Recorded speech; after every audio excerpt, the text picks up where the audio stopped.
সকাল সকাল কিন্তু রান্না করতে চলে আসছি, যদিও সকাল বললে ভুল হবে, প্রায় 11টা বেজে গেছে। কিন্তু মানে নাস্তা করার সাথে হচ্ছে আজকে যেহেতু আর খেলা ছিল, তো সব কিছু মিলিয়ে 11টা বেজে গেছে। তারপর হচ্ছে সব কিছু গুছিয়ে এখন রান্না করতে আসছি। আর রান্না বান্নার কাজ তো প্রতিদিনই করতে হয়। এখানে হচ্ছে আজকে বলি দিয়ে হচ্ছে, সাথে হচ্ছে আলু বেগুন দিয়ে কিন্তু মসুর ডাল দিয়ে রান্না করবো, সেজন্য কেটে নিয়ে ধুয়ে পানি ঝরিয়ে নিয়েছি। আর বলি কিন্তু একটু কেটে নিলে কিন্তু কালো হয়ে যায়। আর আমাদের চট্টগ্রাম ভাষায় আমরা বলি অনেকে কিন্তু এটাকে বগুলি বলে থাকে। তো যে যেই নামে ছিলেন অবশ্যই কমেন্ট করে জানাবেন। আমাদের ভাষায় কিন্তু চট্টগ্রাম ভাষায় আমরা বলে থাকি বলি। আর এটা কিন্তু ডাল দিয়ে রান্না করলে মজা হয়। এখানে হচ্ছে যে মসুর ডাল ধুয়ে ভিজিয়ে নিয়েছি, সাথে হচ্ছে দেখি যে গরুর মাংস রান্না করবো, হাড্ডি মাংস। তো গরুর মাংসও ধুয়ে নিয়েছি। গরুর মাংস হচ্ছে রান্না করব চনার ডাল দিয়ে। তো চনার ডালগুলো ধুয়ে হচ্ছে ভিজিয়ে নিয়েছি। চনার ডাল কিন্তু ভিজিয়ে রেখে দিলে একদম তাড়াতাড়ি কিন্তু ফুটে যায়। তো এই তো সাথে হচ্ছে এদিকে পেঁয়াজ কেটে নিয়েছি, আর টমেটো, কাঁচামরিচ, ধনেপাতা, আর হচ্ছে এই যে মগজ ভুনা করব, মাছ রান্না করব। তো মাছগুলো কিন্তু ধুয়ে এই যে পানি ঝরিয়ে নিয়েছি। তো সব কিছু রান্না করার জন্য কিন্তু রেডি করে নিয়েছি। এখন হচ্ছে চুলা একটা একটা করে বসিয়ে দিব। আর এই তো এদিকে হচ্ছে ভাতটা বসিয়ে দিয়েছি। আমি সবসময় যেটা করি, আপনাদের সাথে সবসময় বলি যে আমি অন্য কাজ করার আগে কিন্তু এদিকে আগে চুলায় কিছু বসিয়ে দিয়ে, এতে করে আমার রান্নাটাও হয়ে যায় আর চুলাটাও কিন্তু আর খালি থাকে না। তো যেহেতু ভিডিও করি একটু তো সময় লাগে, তো চুলায় কিন্তু আগেবারে কোনো একটা কিছু বসিয়ে দিলে তো রান্না তাড়াতাড়ি হয়ে যায়। ভাতগুলো কিন্তু হয়ে আসছে। আর এদিকে হচ্ছে এই যে গরুর মাংস দিয়ে বুটের ডাল দিয়ে রান্না করবো, সেজন্য এদিকে মশলাটা আমি আগে কষিয়ে নিয়েছি। এখন হচ্ছে মাংসগুলো দিয়ে নিব।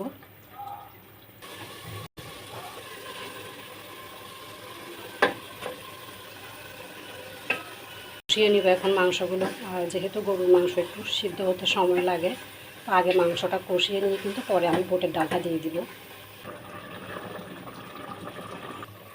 তো মাংস প্রায় কষানো হয়ে গেছে। এখন হচ্ছে যে বুটের ডালগুলো দিয়ে দিব। ডালগুলো দিয়ে কিন্তু আরও কিছুক্ষণ কষিয়ে নিব।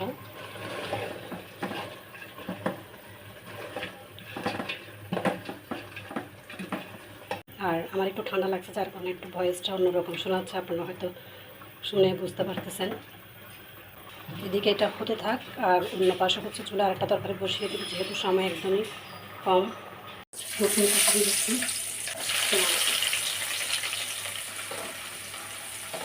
মশলা দিয়ে দিব, হলুদের গুঁড়া,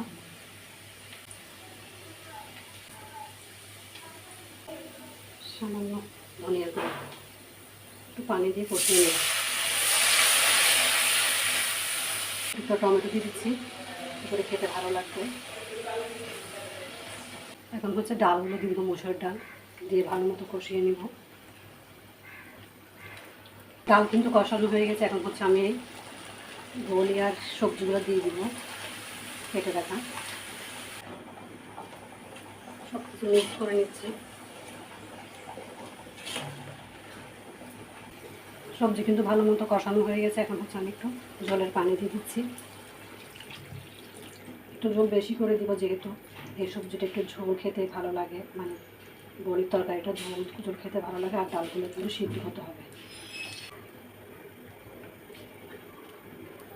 এই তো এদিকে হচ্ছে মাংস রান্না একদমই শেষ। এখন হচ্ছে নামানোর আগে কয়েকটা কাঁচামরিচ আর ধনেপাতা দিয়ে হচ্ছে নামিয়ে নেব।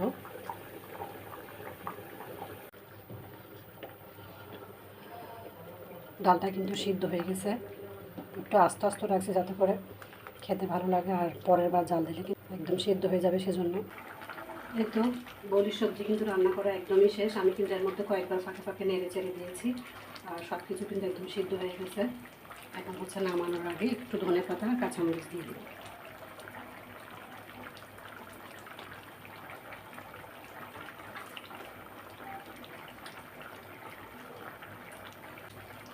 এই সবজিটা কে কে খেতে পছন্দ করেন অবশ্যই জানাবেন।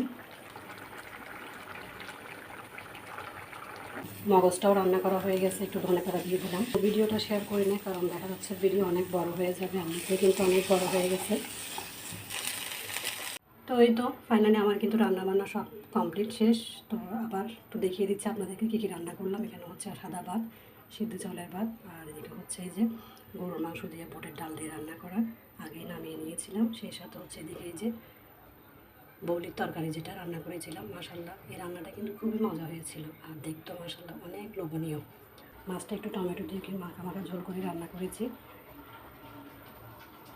আর এদিকে হচ্ছে এই যে গরুর মগজ ভুনা, সেটাও হয়ে গেছে, নামিয়ে নিয়েছি। আর এদিকে হচ্ছে আমার শাশুড়ি মায়ের জন্য একটু কলা রান্না করেছিলাম মাংস দিয়ে। তো এই তো আজকের আয়োজন এটা। আর মূলত এত কিছু রান্না করার একটাই কারণ, সেটা হচ্ছে দুপুরে আমার ননাসের জামাই আসবে, তার জন্য কিন্তু এই আয়োজনটা করা।